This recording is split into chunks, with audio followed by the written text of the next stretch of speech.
Pemirsa, aku lagi siap-siap berenang nih, tapi tahukah pemirsa, berenang itu kan sangat banyak manfaatnya untuk kesehatan. Selain untuk kesehatan jantung, untuk juga mengolah otot-otot dan sirkulasi seluruh tubuh. Tapi yang perlu kita perhatikan, apa sih yang perlu kita lakukan sebelum melakukan kegiatan berenang, dan apa saja manfaatnya untuk kesehatan secara menyeluruh. Simak bincang sehat saya, Dr. Ekles, bersama Dr. Sofia Haye, spesialis kedokteran olahraga.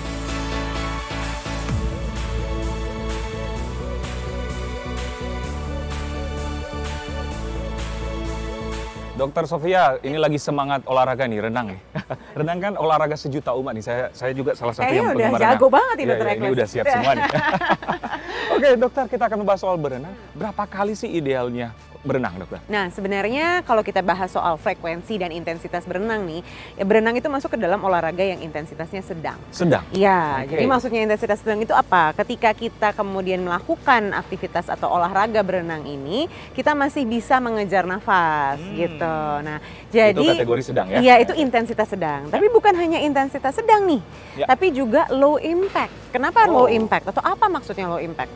Low impact itu adalah olahraga yang sebenarnya beban ke lututnya itu rendah. Jadi impact terhadap, kalau kita bilang low impact, maksudnya adalah impact terhadap lutut. Jadi ini bersahabat terhadap lutut. Jadi kalau kita sudah tahu frekuensi, kalau kita sudah tahu karakteristik dari olahraga berenang ini, maka frekuensi yang tepat sebenarnya mau itu 3 kali, mau itu 5 kali seminggu, setiap hari pun nggak apa-apa. Karena balik lagi, resiko untuk kesehatan lututnya rendah, kemudian frekuensi atau intensitasnya juga bisa kita kontrol. Yang penting tidak ngos-ngosan gitu ya, sesuai dengan tingkat kebugaran kita saat ini. Benar, malah untuk kesehatan bagus ya? Bagus banget.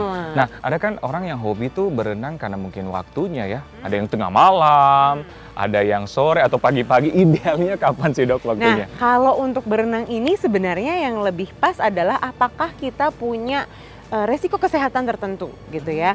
Contohnya misalkan kalau kita sudah punya gangguan jantung gitu ya, atau sudah ada kelainan jantung, biasanya perubahan suhu itu jadi sangat sensitif. Jadi kalau airnya suhunya terlalu dingin, untuk orang-orang yang punya gangguan atau kelainan jantung, jadi harus lebih berhati-hati. Jadi mungkin jangan pilih terlalu pagi atau subuh-subuh ketika suhu airnya dingin banget.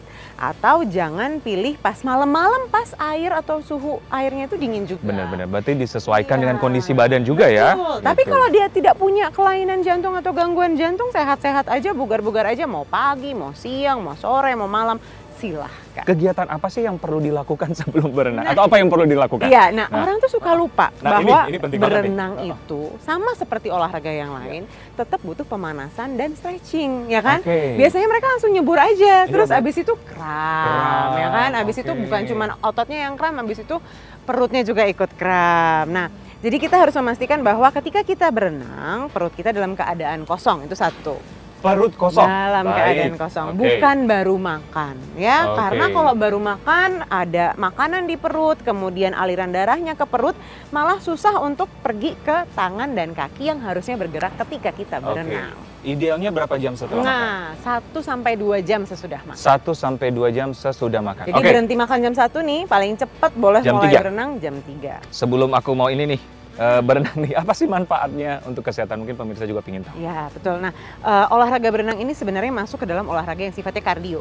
Kardio olahraga kardio. Olahraga kardio atau kita sebutnya olahraga aerobik gitu. Jadi maksudnya apa? Olahraga kardio atau aerobik ini adalah olahraga yang meningkatkan denyut jantung dan melatih kesehatan jantung dan paru-paru kita dan pembuluh darah kita. Nah, jadi manfaat dari olahraga ini adalah tentunya satu, menyehatkan jantung. Ya kan? Kedua, menyehatkan paru-paru dan pembuluh darah juga karena sirkulasi jadi lebih lancar. Tapi nggak berhenti di situ sebenarnya, karena bagaimanapun juga meskipun di dalam kolam renang ini berat badan kita jadi lebih ringan gitu ya, karena gravitasinya lebih ringan, tapi tetap kita menggerakkan otot. Jadi ada juga sebenarnya manfaatnya terhadap kekuatan otot dan ketahanan otot. Jadi kekuatan otot seluruh tubuh? Betul, betul. Nah, ini manfaat yang sebenarnya bisa digunakan untuk teman-teman atau bapak ibu yang punya penyakit namanya osteoartritis.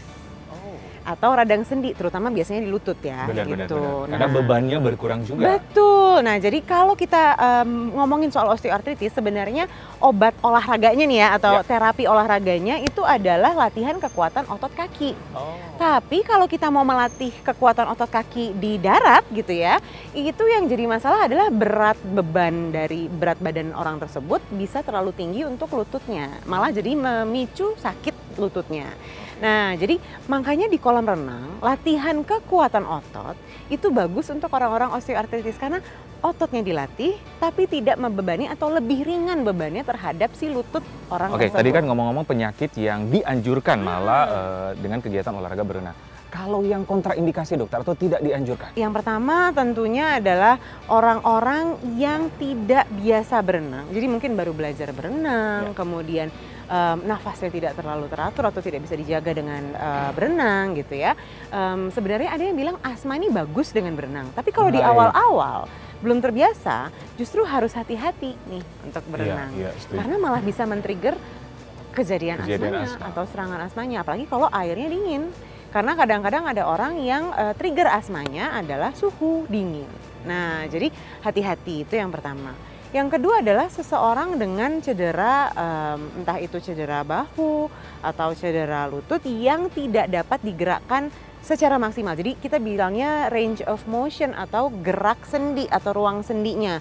Kalau misalkan dia cuma bisa gerak segini gitu ya, padahal dia harusnya gerak segini gitu, mungkin jangan dulu karena takutnya malah men-trigger cederanya. Jadi cedera akut lah intinya ya.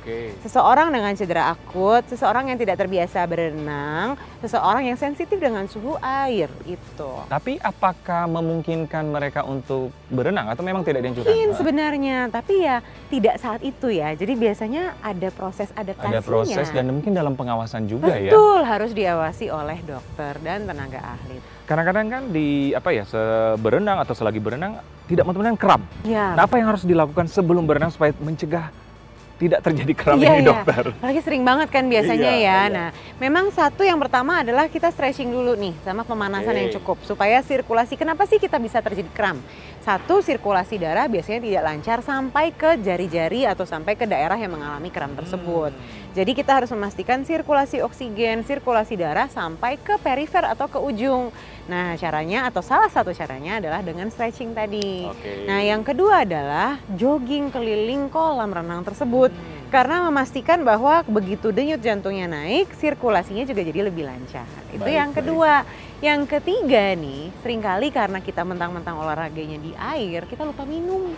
Kalau olahraganya di daratan, kita haus ya kan. Tapi mentang-mentang di air, lihatnya air juga. Jadi lupa minum. Haus, iya. Nah, padahal salah satu cara untuk mencegah kram ini adalah dengan minum air putih. Jadi setiap sekitar setengah jam kita olahraga, kita tetap harus minum kurang lebih 200 sampai 300 cc air putih. Ini kegiatan sepele, tapi ini yang sering kita lupain ya. Betul banget. Stretching atau beberapa gerakan yang dilakukan sebelum berenang, kita peragain langsung kita peragain langsung. Nah, Nah, pertama pokoknya paling gampang adalah dari atas sampai bawah. Karena kalau kita berenang kita gerakin seluruh badan dari atas sampai bawah. Bahkan kalau gaya bebas kan kita noleh-noleh juga ke kanan kiri kan. Nah, jadi stretchingin dulu nih otot lehernya. Leher dulu berarti seperti gini? Yes, betul banget. Nah, jadi otot leher yang samping kita regangkan, tahan sekitar 15 hitungan. Jadi 15 hitungan ya? Ya, 1, 2, 3, 4, 5, 6, 7, 8, 9, 10, 11, 12, 13, 14, 15. Biasanya orang tuh berhenti di 8, ya kan? Mestinya 15? Mestinya minimal 10 sampai 15. Baru? Nah, baru sisi satunya.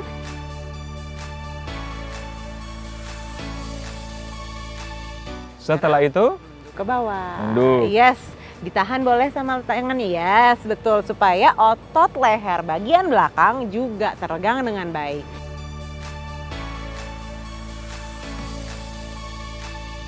Bagian bahu dan tangan nih, ya kan? Pertama kita mobilisasi dulu, putar dulu keluar. Putar keluar. Ya, berapa kali dokter? 10 kali, 3, 4, 5, 6, 7, 8, 9, 10 arah berlawanan. Berlawanan. Yes, 1, 2, 3, 4, 5, 6, 7, 8, 9, 10. Sekarang tangan nih, ya kan? Penting banget nih karena kita pakai tangan. Kita stretch dulu ke depan, tahan.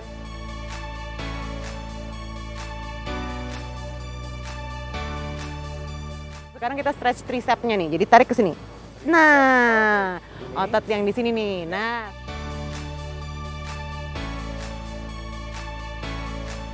Sekarang punggung nih. Punggung gimana? Jadi kita dorong ke depan. Yes.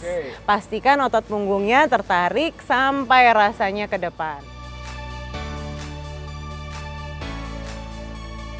Sekarang kakinya. Oke, tadi punggung ini ya? Iya, tadi punggung ya kan. Nah, sekarang kaki kita angkat ke depan. 1, yes. Nah, kalau misalkan teman-teman atau bapak ibu sudah mulai tidak gampang menjaga keseimbangan, bisa sambil pegangan ya sama kursi. Oke, anggaplah ini udah 10 ya. Tadi kayaknya aku ngomong udah 10 detik loh. Yuk, yang satunya lagi. Yes, kaki yang sama ditarik ke belakang. Ini untuk stretch bagian depan paha. Jadi harus terasa seperti tertarik nih otot quadricepsnya. Oke. Terus samping. Ke samping, betul. Ini untuk menarik otot paha bagian dalam. Sama, tahan juga 10 hitungan. Kemudian ganti kaki satunya. Ganti ke belakang. 1. Selesai. Bentar, siap nyebur ya.